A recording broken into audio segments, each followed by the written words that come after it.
All right, hi, welcome to Spring Read 2013. We're so glad you're here. This evening, our theme is busting out. And as the English department, we know that's not grammatically correct, so stylistically, it's cool. We came up with this theme after having several conversations within a short time span about how inmates in prison often look to reading as a mental escape from their prison environment. And through reading, they're able to have some sense of freedom. They're able to forget about where they are for a little bit. This escape can also be applied to springtime as it escapes winter's prison, blooms irritating our sinuses with pollen, as you'll probably hear as I read. Animals and insects are rising from their slumber, busting out, finding freedom. So in keeping with our inspiration, we're also donating books that we've collected to jails and prisons in the area so that maybe reading will make a difference in some inmate's life out there, much like it did for Malcolm X during his time in prison. It's mentioning Malcolm X because I want to introduce the program by reading this excerpt from Prison Studies from the autobiography of Malcolm X. And after that, for those of you out there who are reading, we'll just go down the list of readers in the order of the program. If we need to kind of interrupt that change, I'll come and tap you on the shoulder and let you know. So here is Prison Studies by Malcolm X. Okay. Many who today hear me somewhere in person or on television, or those who read something I've said, will think I went to school far beyond the 8th grade. This impression is entirely due to my prison studies. I had really begun back in Charlestown prison when Bimby first made me feel envy of his stock of knowledge. Bimby had always taken charge of any conversation he was in, and I had tried to emulate him. But every book I picked up had a few sentences which contained anywhere from one to nearly all of the words that might as well have been in Chinese. When I just skipped those words, of course, I really ended up with little idea of what the book said. So I had come to the Norfolk prison colony still going through only book reading motions. Pretty soon I would have quit even these motions unless I had received the motivation that I did. I saw that the best thing I could do was to get hold of a dictionary, to study, to learn some words. I was lucky enough to reason also that I should try to improve my penmanship. It was sad. I couldn't even write in a straight line.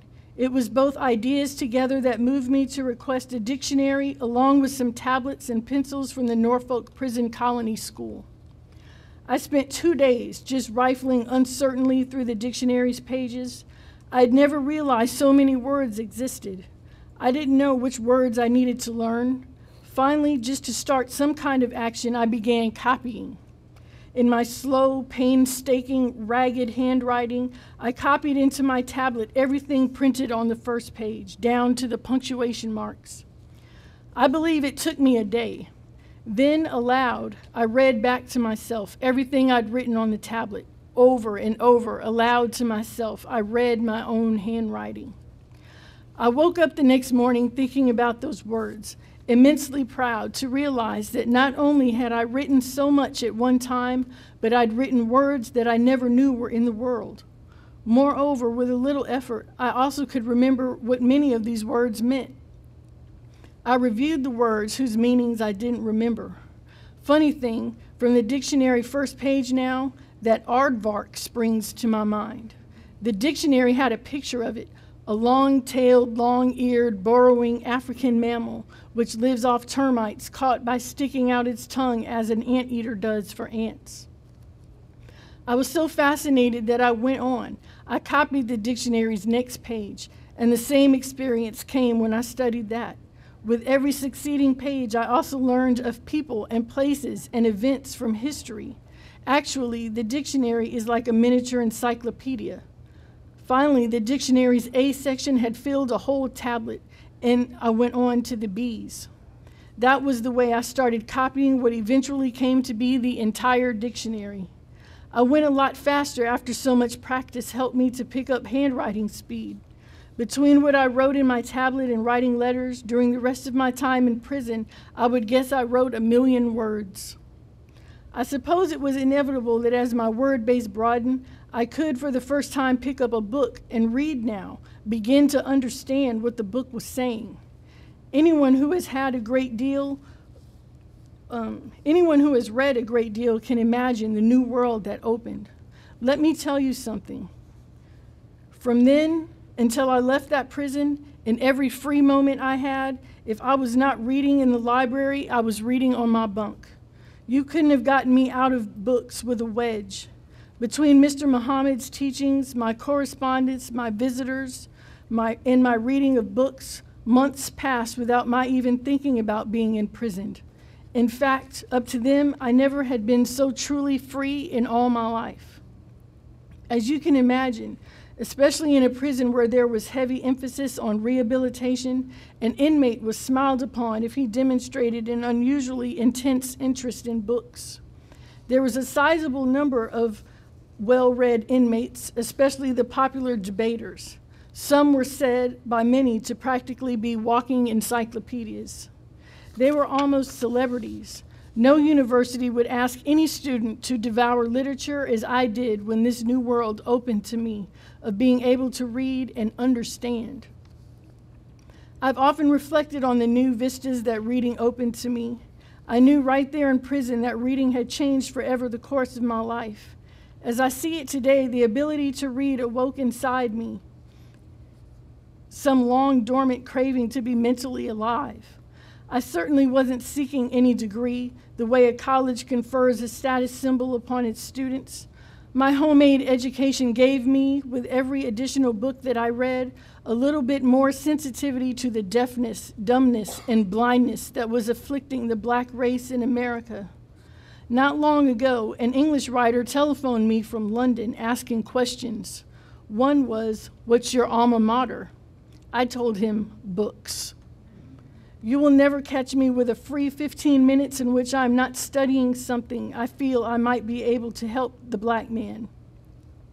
Every time I catch a plane, I have with me a book that I want to read, and that's a lot of books these days. If I weren't out here every day battling, I could spend the rest of my life reading, just satisfying my curiosity, because you can hardly mention anything that I'm not curious about. I don't think anybody ever got more out of going to prison than I did.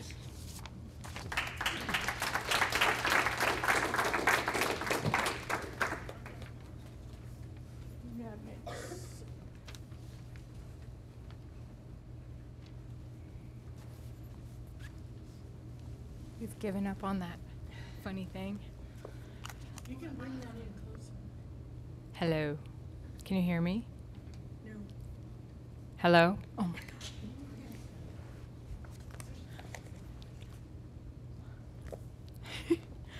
gosh. I'm reading some Irish poetry by Irish women poets.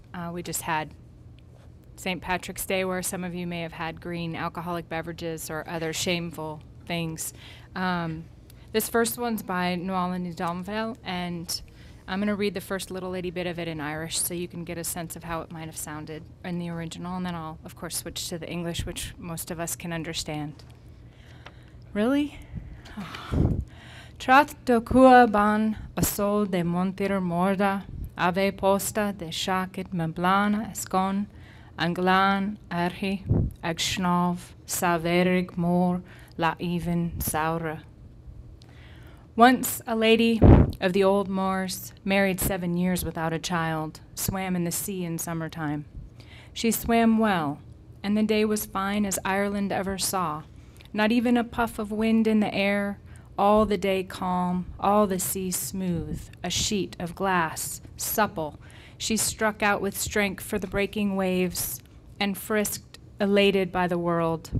She ducked beneath the surface and there saw what seemed a shadow, like a man's, and every twist and turn she made, the shadow did the same, and came close enough to touch. Heart jumped, and sound stopped in her mouth. Her pulses ran and raced, sides near burst, The lower currents with their ice pierced her to the bone, and the noise of the abyss numbed all her limbs. Then scales grew on her skin. The lure of the quiet, dreamy undersea, desire to escape to sea and shells, the seaweed tresses where at last her bones changed into coral, and time made atolls of her arms, pearls of her eyes in deep, long sleep, at rest in a nest of weed, secure as feather beds. But stop. Her heroic heritage was there. She rose with speedy, threshing feet and made in desperation for the beach. With nimble, supple strokes, she made the sand. Near death until the day, some 9 months later, she gave birth to a boy. She and her husband, so satisfied, so full of love for this new son, forgot the shadow in the sea, and did not see what only the midwife saw. Stalks of sea tangle in the boy's hair, small shellfish and sea ribbons, and his 2 big eyes as blue and limpid as lagoons. A poor scholar passing by who found lodging for the night saw the boy's eyes never closed in dark or light, and when all the world slept, he asked the boy beside the fire, "Who are your people?" Came the prompt reply, "Muntroshi, sea people."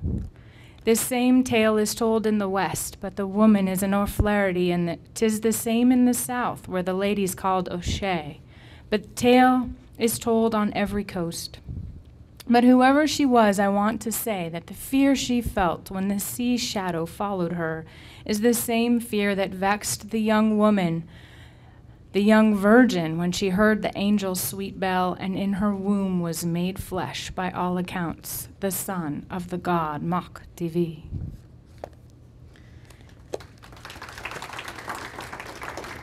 This is terrible.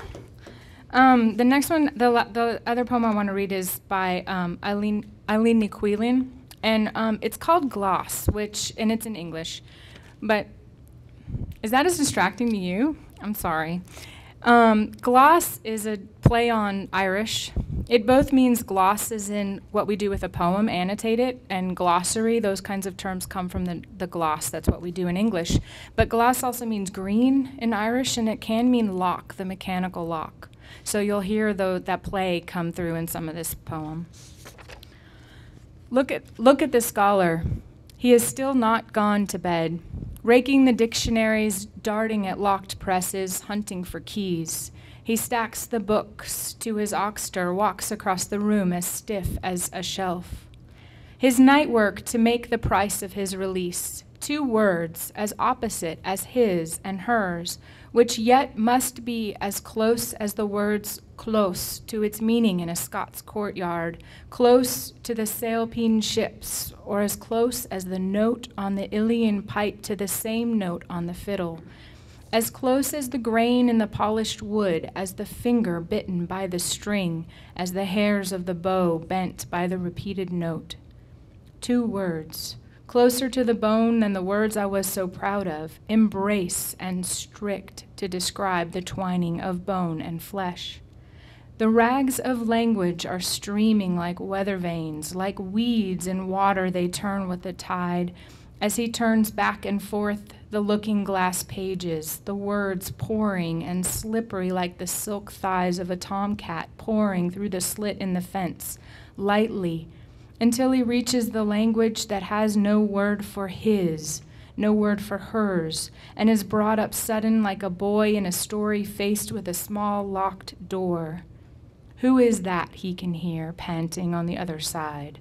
The steam of her breath is turning the locked lock green. Thank you.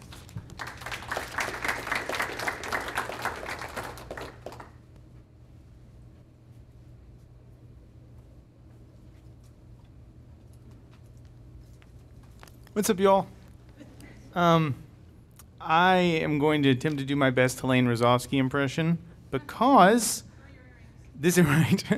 This is actually this was given to me by Helene, who, when she heard that the spring read was going to be about busting out, Helene or Dr. Rozovsky had a relationship with Eve Sedgwick, who we all know very well as the inventor of queer theory and one of the greatest minds of the 20th and 21st century. And she was in a writing group with Eve, and Eve wrote something about a fictional account of a narrator talking about her mother busting out of prison. And when she heard it was going to be about busting out, she sent me an email with the very brief, it's only a paragraph long story. And she wrote, Andy, I thought I would send you this. Do you think it's too racy? The answer is yes. But I was told there would be no children here. So if you have a childish mind, you might want to close your ears to what I'm about to read, because it's a little PG-13. Let's just be straight up honest. It's a little R. But anyway, Eve, the subject, apparently this writing group, they took on various subjects and would just sort of free write and free associate. And this subject was Earth. And this is what Eve wrote, which I think is actually very moving. I was drunk the day my mom escaped from prison. She arrived at the farm naked and exhausted, having dropped one piece after another of her prison clothes as she crawled and edged through the woods. The dogs would only be a half hour or so behind her, she thought. But she wanted to lie on her living room couch for a half hour before she went back. I found her a little cotton dressing gown to put on, but it didn't have any buttons, and she was pretty restless, flopping around on the couch, staring up intently at the curtains blowing, then down at the ragged rag rug, then across at the picture of me from the 4th grade. The dressing gown kept falling open over her thighs, which were spongy where they weren't scrawny, and her fat pubic mound with its sparse, wavy hair that you just wanted to grab hold of. I was interested to see her come back, but I was feeling numb and dizzy too. I went back out to the field and lay on my back.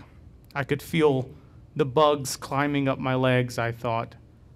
Either it was just my dizziness, or I could feel the earth spinning around me. Over the furrowy fields the dogs were coming, their furrowy noses to the ground. They could unbraid the different smells in the earth as clearly as my mom could follow one braid in the rag rug with her eyes. Thanks, Elaine. Hi. I want to say thanks for the invitation of Ms. Pichon. I'm a musician. I'm a piano major in Kappa here in NSU. And as you can hear, English is not my first language. But I made a song in English, my first English song. And Ms. Pichon wanted me to share with you. So be patient.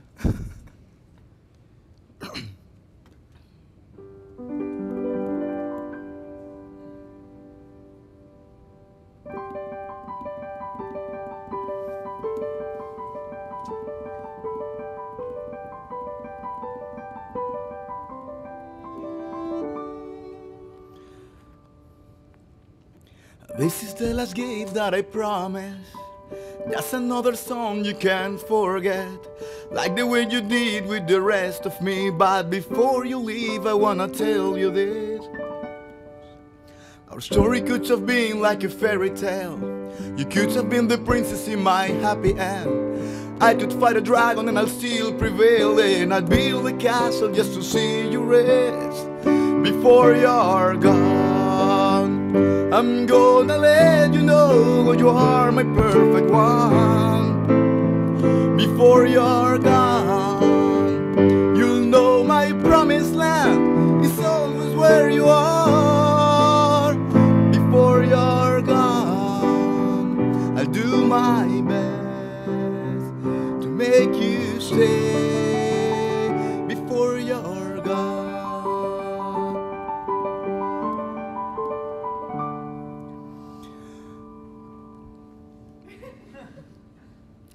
You know I'm not as charming as I like to be. I know you're not as happy as you may seem, but nobody will love you the way I just did. You should keep that in mind. That's before you leave, before you're gone. I'm gonna let you know, well, you are my perfect one. Before you're gone, you'll know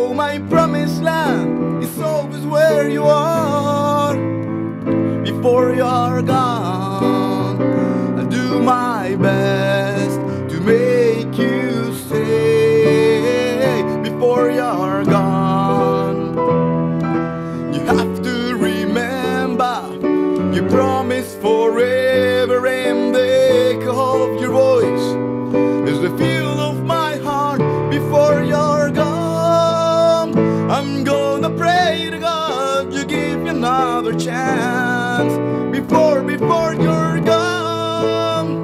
No matter what it takes, if you sit by my side before you're gone, I'll be your best to make you stay before you're gone.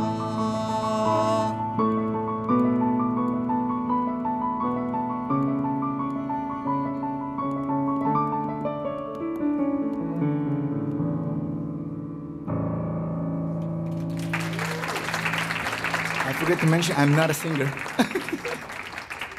Thank you very much. Thank you, Mr. Chan. Buenas tardes. I'm going to read a couple of poems tonight in Spanish.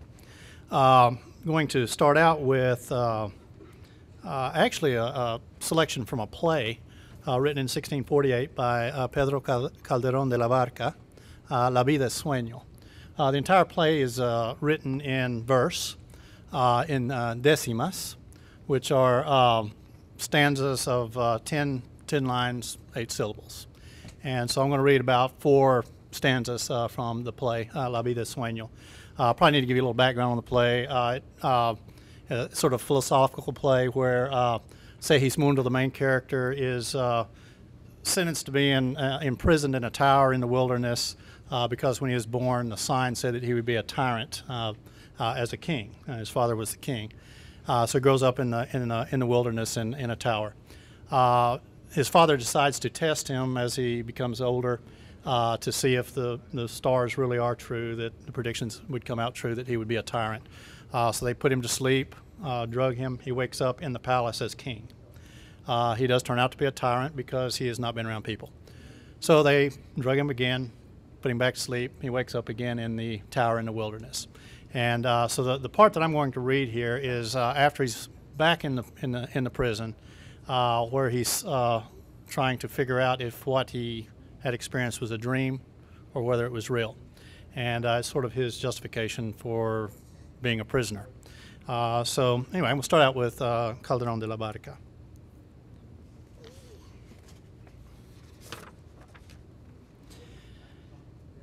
Es verdad, pues reprimamos esta fiera condición, esta furia, esta ambición, por si alguna vez soñamos.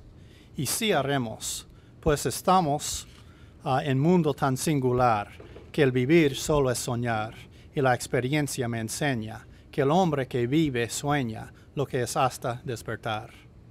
Sueña el rey que es rey, y vive con este engaño mandando, disponiendo y gobernando, y este aplauso que recibe prestado en el viento describe, y en cenizas le convierte la muerte, desdicha fuerte.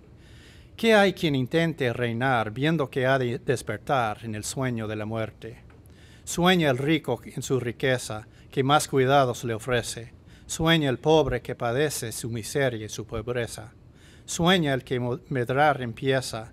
Sueña el que afana y pretende. Sueña el que agravia y ofende. Y en el mundo, en conclusión, todos sueñan lo que son, aunque ninguno lo entiende.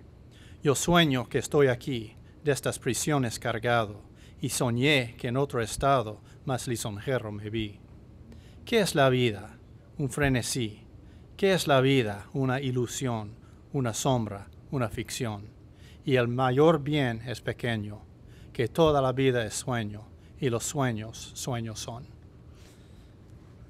I'll let you look up the translation.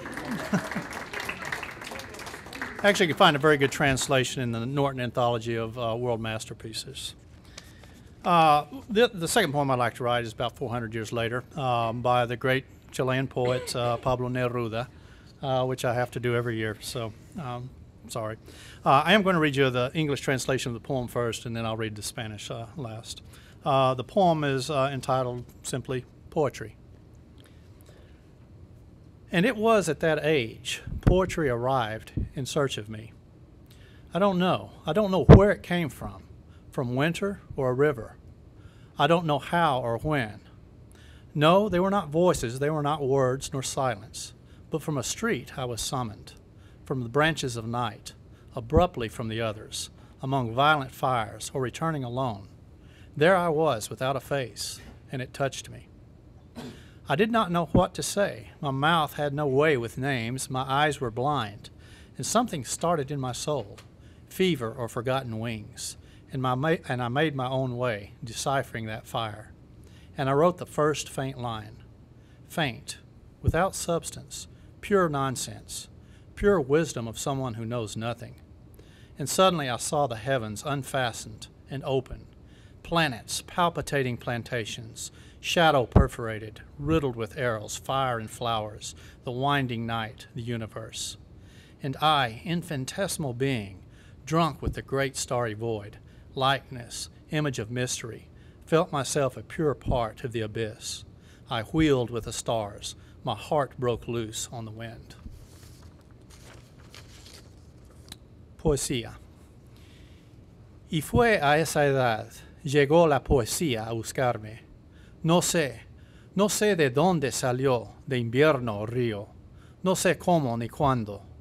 No eran voces, no eran palabras ni silencio, pero desde una calle me llamaba, desde las ramas de la noche, de pronto entre los otros, entre fuegos violentos o regresando solo.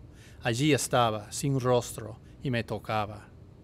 Yo no sabía qué decir, mi boca no sabía nombrar, mis ojos eran ciegos, y algo golpeaba en mi alma, fiebre o alas perdidas, y me fui haciendo solo, descifrando aquella quemadura, y escribí la primera línea vaga, vaga sin cuerpo, pura tontería, pura sabiduría del que no sabe nada. Y vi de pronto el cielo desgranado y abierto, planetas, plantaciones palpitantes, la sombra perforada, acribillada por flechas, fuego y flores, la noche arrolladora, el universo. Y yo, mínimo ser, ebrio del gran vacío constelado, a semejanza, a imagen del misterio, me sentí parte pura del abismo. Rodé con las estrellas, mi corazón se desató en el viento. Muchas gracias.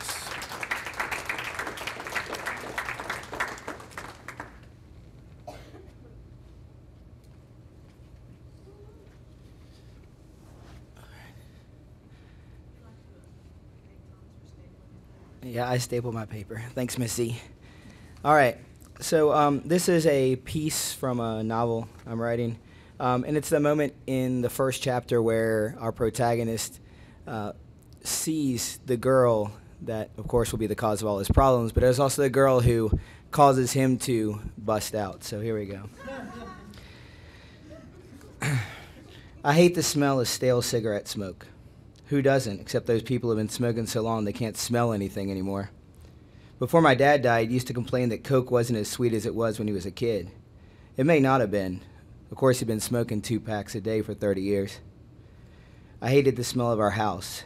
To this day, when I smell stale cigarette stench that lingers on your clothes after you've been out all night with your friends at some trendy and therefore overly smoky bar, I think of my parents' place and my childhood there. Life was good for me growing up. My dad was the kind of guy that took part in his kids' lives.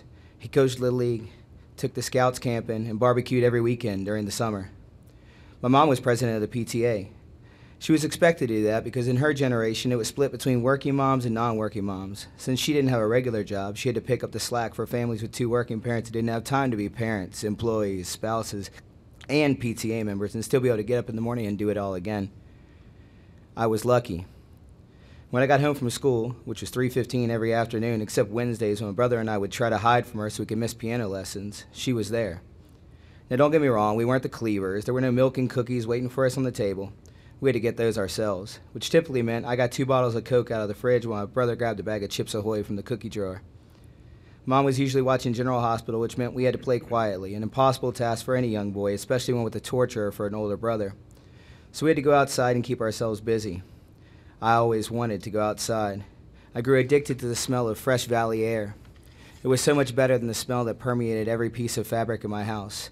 The carpets, the couches, the clothing, the towels. That smell was like white noise, canceling out the usual smells in an active household where family dinners and fresh flowers are par for the course.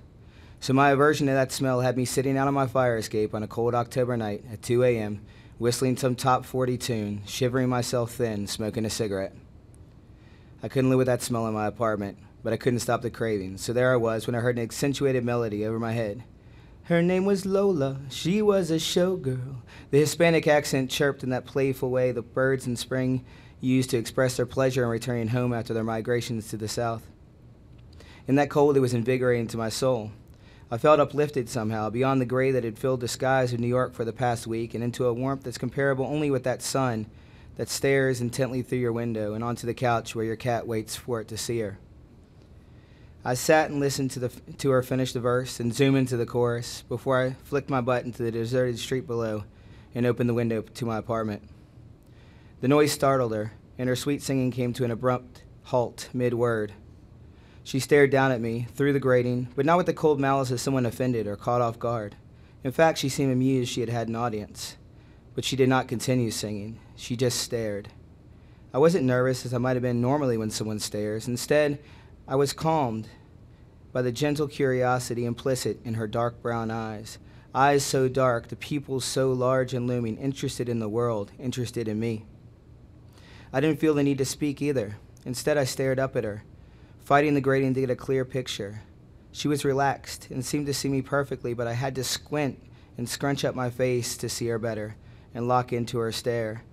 Then inexplicably, she winked, widened her smile, and looked toward the building, presumably into the window of her own apartment. With one step, she vanished. I slid my window shut again, pulled out another cigarette from my pack. It was going to be a long, sleepless night. I had 2 more smokes before the cold returned. I was thinking about the girl and her song, and I felt compelled to return to the warmth of my apartment, not to fight the cold, but to catch her warmth. I was an artist, and I had found my muse. I had sketched and sculpted thousands of people, places, things, and emotions, but at that moment I was so overwhelmed by her that I did not know where to start. I pulled a sketch pad from my bag and went to work. I was possessed. Her warmth had invigorated my vision. I was a madman, sketching wildly, pausing only to flip pages. As I neared the end of the sketchbook, the sun peeked through the window, casting shadows around me and warming my leg with its glow. I felt the light like I'd never felt it before. I was a newborn to a world I had never really seen, a world of light and warmth and sweet, sweet sounds. It was the world of beauty that men aren't supposed to notice, and I had never before, not that I could remember anyway. I moved to the window and looked up. There it was, the sun, looking down on me, smiling warmth through my window and into my heart. I opened the window to breathe the fresh air, the breeze brisk. It caught me by surprise. I breathed deeply, tilting my head back and closing my eyes. I bathed in the cool wind, feeling clean and fresh and new. I felt alive. Every pore of my skin was screaming intensely with renewed sensation.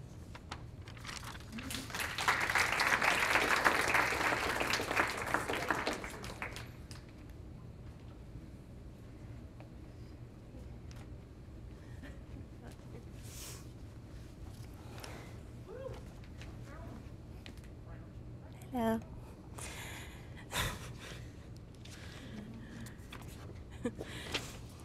I'm just going to read one poem. I wrote this about a year ago over spring break, but might have to do a follow-up this year or something. But it's called Mamas Call Them Wax Myrtles.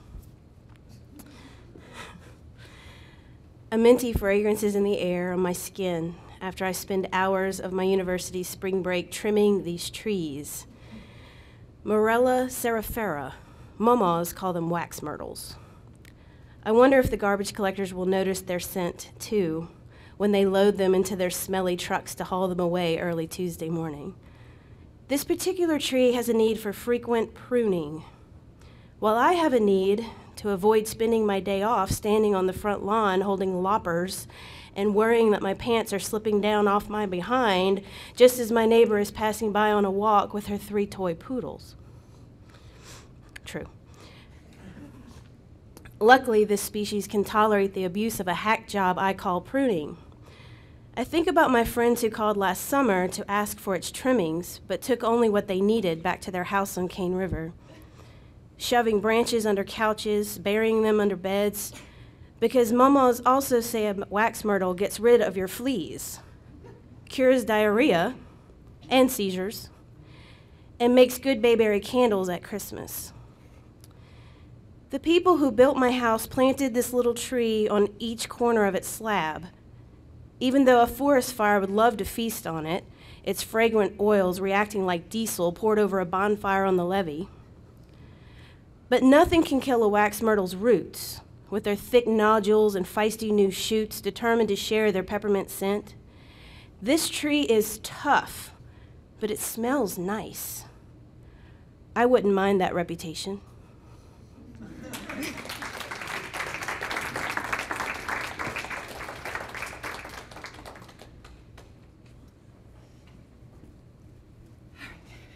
Oh, it's all warm. Nice. Hold on, let me just enjoy that for a second. Woo! We didn't need that taped. Okay. Here I am. Prisoners, I love them. I don't have any pen pals or anything. But my mother is a criminal attorney, so I've spent my entire life around them, and I appreciate that they're not forgotten, because just a little slip of judgment, and it could be any of us, right? So I'm going to read you a little Timothy Leary. And for those of you who don't know who Timothy Leary is, I suggest you go right out and find y'all college kids. You should know, right? Hey, Google. Yes, Wikipedia is probably right on this respect. Timothy Leary is what we like to think of as the grandfather of acid.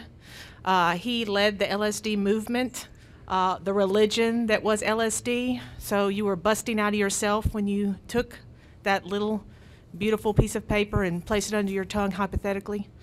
And he spent some time in prison, not for LSD, but for marijuana.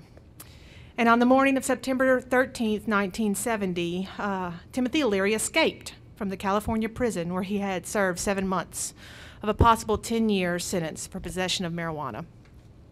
But while he was in, he met some very interesting people and wrote a very strange book called Jail Notes. And on the very first day, the very first question he asked was, "Is there a library here?" "No, books are contraband." "No books?" "Well, there are some floating around. They circulate round a tier, then disappear." "Magazines?" "Yeah, they come into the office, but the guards rip them off and take them home." "And there are any books on our tier?" "Yeah, 3. In Dark of Night, Detective Story Smuggled Me, read twice next day." "What's the second book?" "A Burnt-Out Case by Graham Greene. Read it 5 times, marveling that this rare vessel of sensitive intelligence should find its way into metal maze labyrinth." "Where's the third book?" "In Dark of Night, Receive the Confessions of St. Augustine." That was an interesting little read. "In the next tier down dwelleth roly-poly, middle-jowled businessman, baby raper, caught giving head to his dotty naughter. It's got books. He's always first in line for chow." "I hear you got books." Eyes narrow, bargain, testament. "Yeah, what do you got to swap?" "Swap? I just want to borrow a book or 2 for a day or 3. Well, I don't loan books. They're mine. I swap or sell them." "Oh, you so greedy. How do you get to own them?" "He slid me in Orange County. You must be some kind of communist or nut look. Never mind how I got them. What you got to swap? I got some good ones."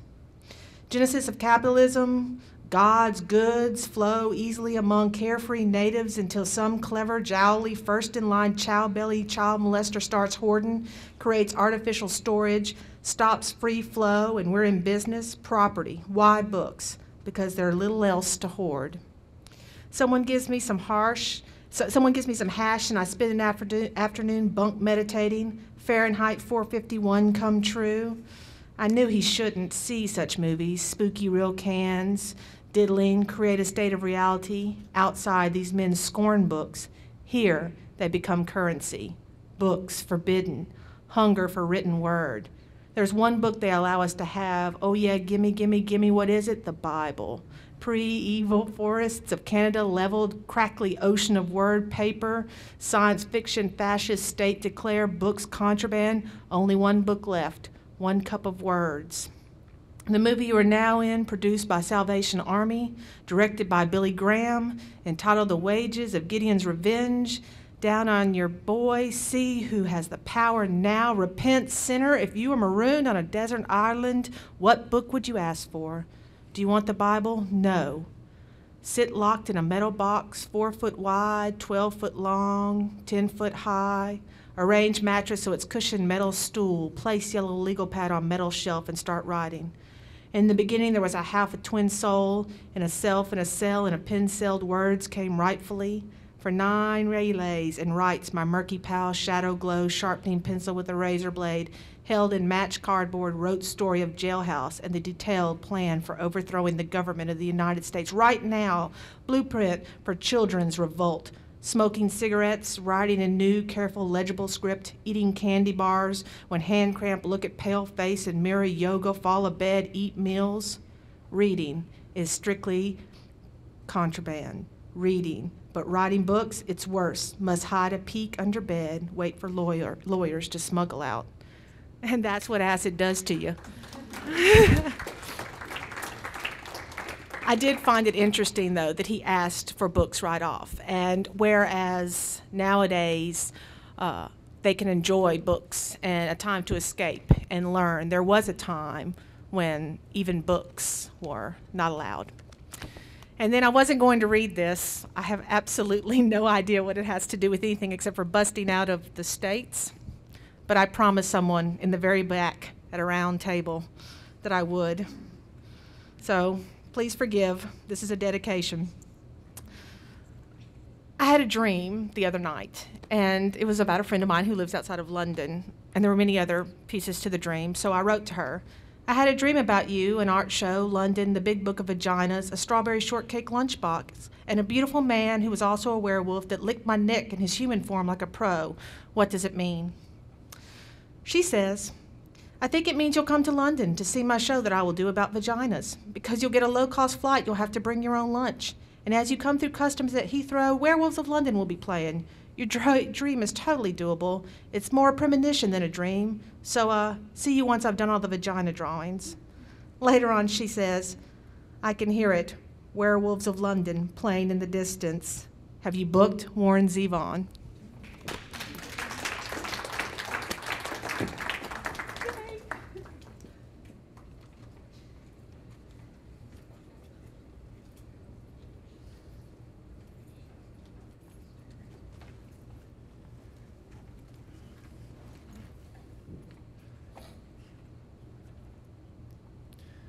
Y'all hear me okay?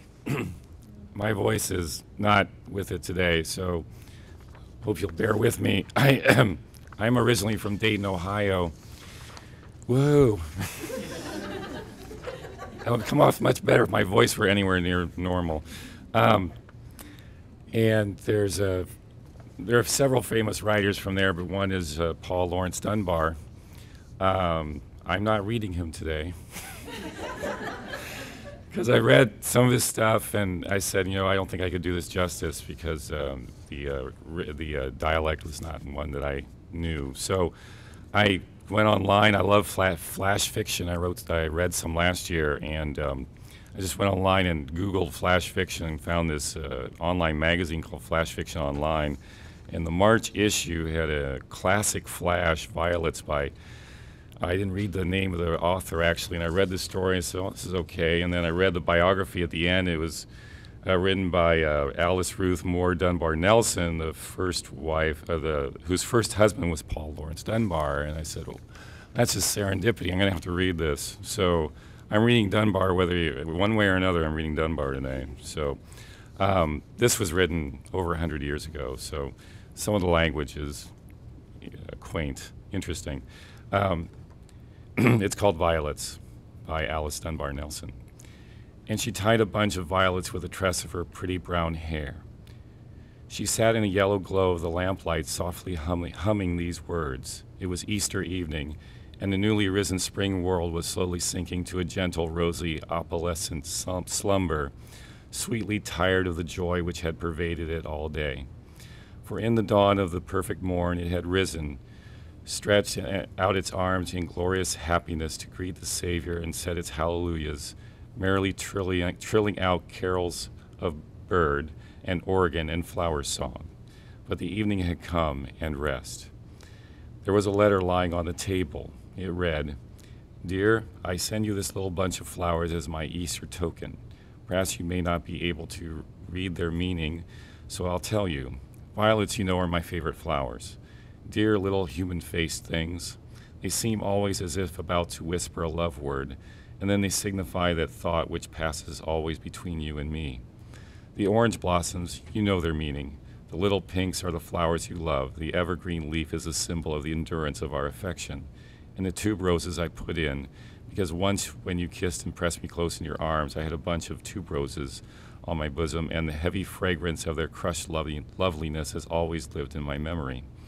The violets and pinks are from a bunch I wore today, and when kneeling at the altar during communion, did I sin, dear, when I thought of you? The tuberoses and the orange blossoms I wore Friday night. You always wished for a lock of my hair, so I'll tie these flowers with them.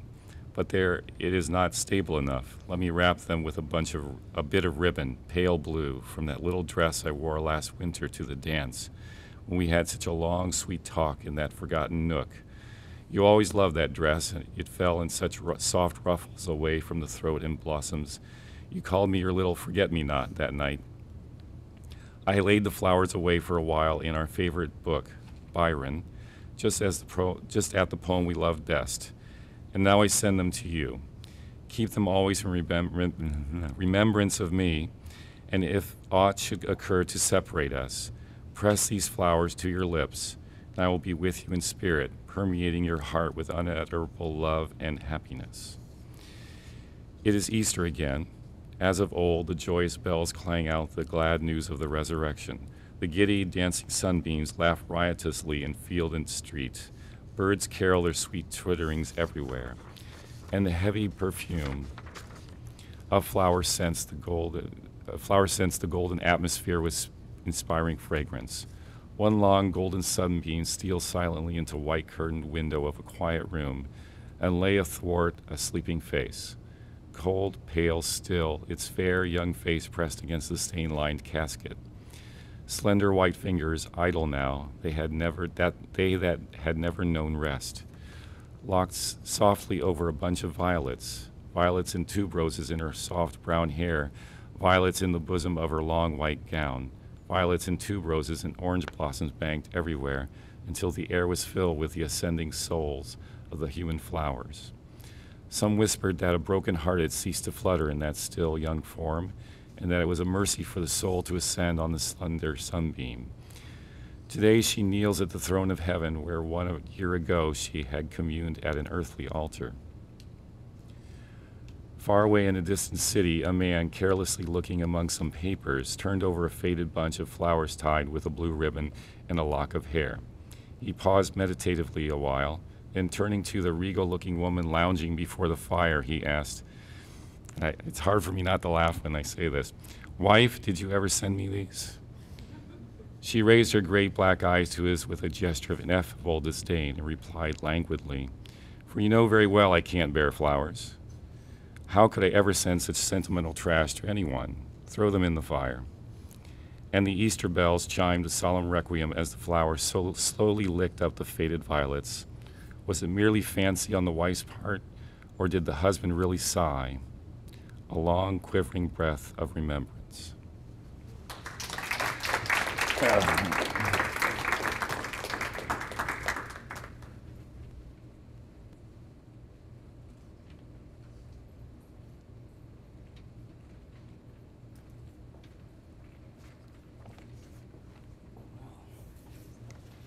This is probably the most people I've ever read to at one place. Can you tell I'm nervous? Okay, I want to thank Michelle Pichon for inviting me. Thank you. It was good to be here for the day. It's home. Okay, so the first poem I'm going to read to you is called The Filling Boats. I walked to the car and left him half blind, clinging to sunbeams through his window, leaving him to lie in a hospice room, his thin-lipped mouth, his blood-filled tubes.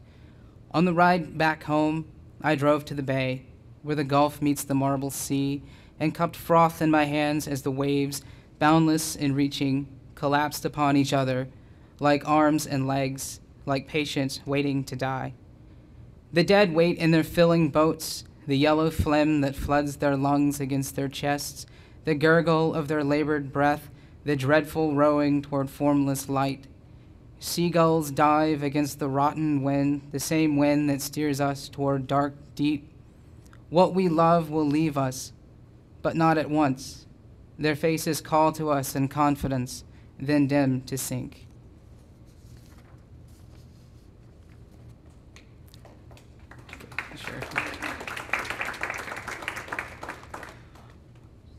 Okay, this was called Alligator Gar. After we caught the damn thing, we stretched it out on the nearest picnic table. The creature's back was the same deep Toledo Bend brown we all birthed and owned. From snout to tail, it took up the whole table. Its belly was pale and protruded, full of fish. Scales casted off the daylight in rainbows that caught the eye in moments of its writhing. A half-breed, not quite alligator, not quite fish. In life, this must have driven it crazy. Its amber-foiled eyes popped like tin cans, watching us take it apart, watching the irreverent swash of the lake, watching my uncles pry open its red ribbon gills, slicing their hands as they entered its folds, watching my father cut his fingers on the dorsal fin, bathing it in Indian blood as it cracked its bone-knife jaws against the alien air. Then my grandfather shoved his hand into its long mouth and pulled out the hook. I saw its meat ripple beneath their grip in waves. I saw prayers float like air bubbles the day we killed the alligator gar. Our brown and bleeding hands mingled with the brown back of the lake, each one of us ensnared between the heavy sky and those eyes as ancient and hazy as our names.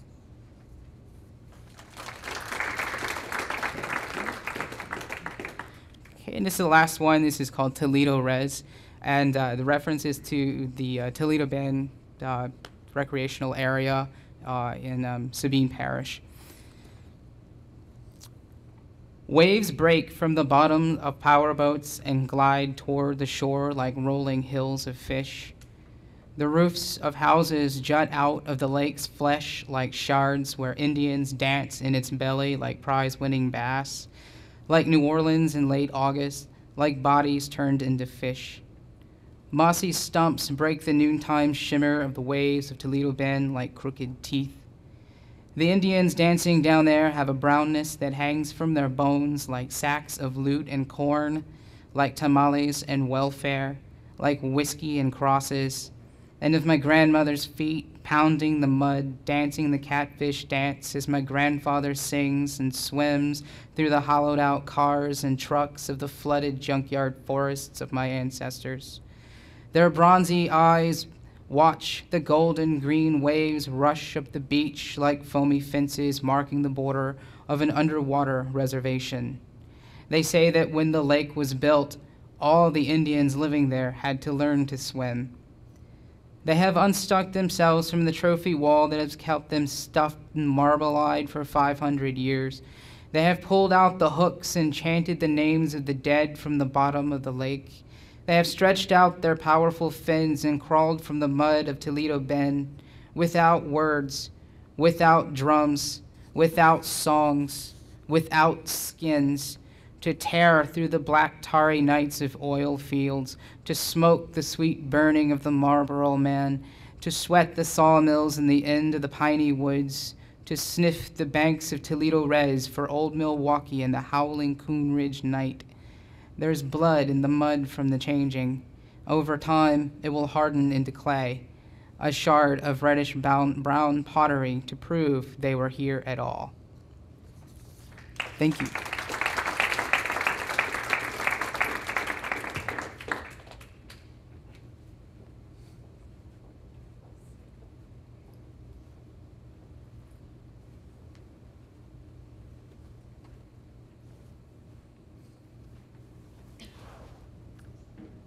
Okay.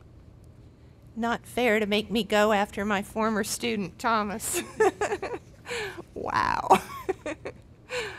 That Broadway musical song, Spring is Bustin' Out All Over, keeps going through my head because of the theme of this reading. So I'm going to read a couple of spring poems. The first one by Edna St. Vincent Millay, and the second one by me. The Millay poem is called Spring. To what purpose, April, do you return again? Beauty is not enough. You can no longer quiet me with the redness of little leaves opening stickily. I know what I know. The sun is hot on my neck as I observe the spikes of the crocus. The smell of the earth is good. It is apparent that there is no death. But what does that signify? Not only underground are the brains of men eaten by maggots. Life in itself is nothing, an empty cup, a flight of uncarpeted stairs. It is not enough that yearly down this hill, April comes like an idiot, babbling and strewing flowers.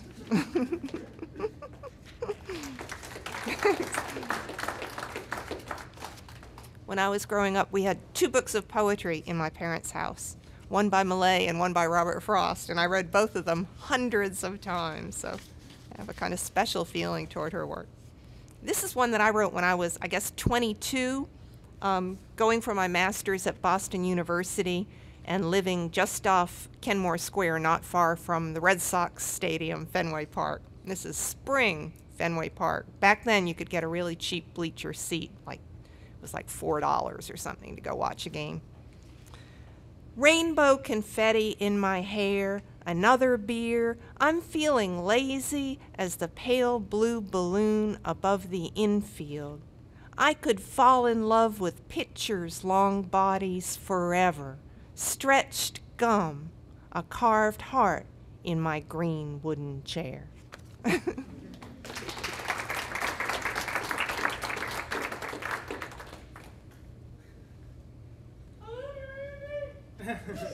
Thank you. Thank you. It's me again. While I'm setting this up, I would like to announce something exciting here. This will be the first time I announce it publicly, but Ben Zeitlin, the director of Beasts of the Southern Wild, is Natchitoches premiering his movie on April 17th, Wednesday, April 17th for us. So mark it on your calendars, 6:30 to 9:30. And thank you to Julie Kane, because I wouldn't have happened without Julie Kane, so in the Board of Regents. So, oh, yeah, that has to actually come on first, doesn't it? How's everybody doing out there? Hello, Natchitoches. I'm as free as a bird. Now, this is it's a song I wrote for my partner. It took me so long to just get up the courage to play the guitar for you guys. And I think it took me 3 years to do that. And it's taken me another 2 years to sing a song I've actually written. So, I'm kind of shy about that. But this is a song I wrote for him about 5 years ago. But good Lord, it's about everything going on right now. So this is for Jeff. Let's see.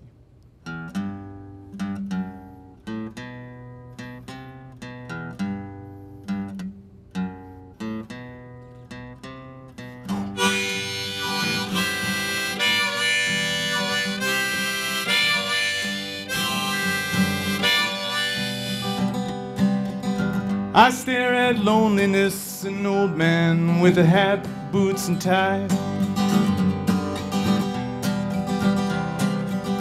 He whispers stupid things that don't mean anything at all. And I would take the silence, but only if it brought me to you. Maybe then we'd both lie still, we'd go down to the landfill of days. And I can tell it's it tonight, the jacket's right, the shoes, the shave. Your face in silhouette as close as I can ever get to home.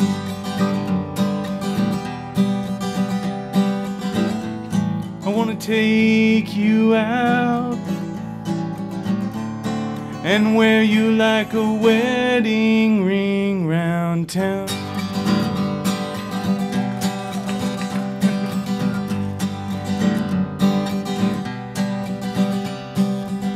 The stars stars look bright tonight and sprinkling and moonlight rays. Batten tied down in the car, we've come so far to still drive on.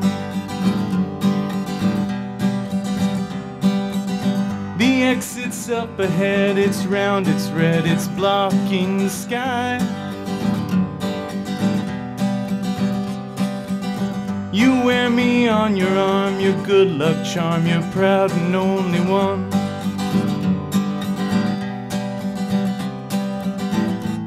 I wanna write my name in the margins of your family Bible. I wanna take you out and wear you like a wedding ring round town.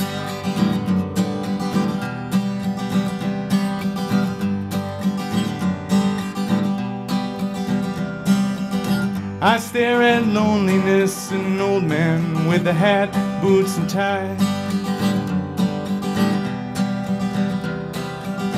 He whispers stupid things about what morning brings, but I'm through with him tonight.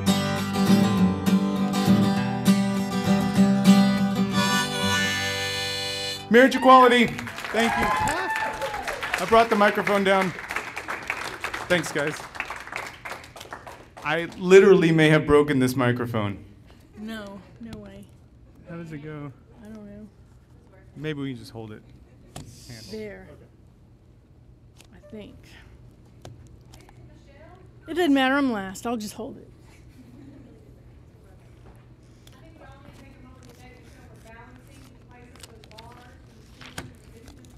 Y'all missed the big comedy act. That was me. All right, I'm just going to hold it. Okay, so I'm going to read a poem that I wrote. So those of you who know me know I have a turtle thing. So it won't surprise you, the title of this poem is Turtle Pose.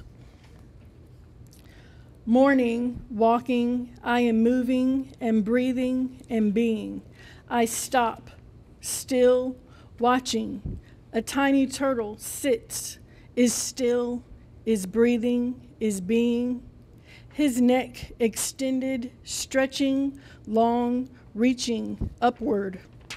Lifting his head toward the sun, drinking the light, the warmth with his skin. Still warm energy, enticing, elusive energy, inspiration. I stretch my neck, long, reaching upward, my head lifted toward the sun, drinking the light, the warmth with my skin, still warm energy. He splashes, dives, disappears away, returning to turtle life renewed. I sigh, turn, walk away, returning to human life renewed.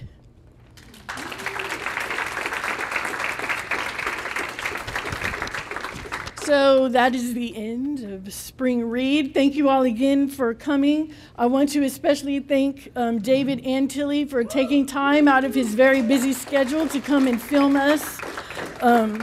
Leah Jackson for coming and reporting on us. Thank you for Lori LeBlanc for driving around looking for Edgar even though he was already on his way here. Let's see. Thanks to my mom for making the homemade cookies back there.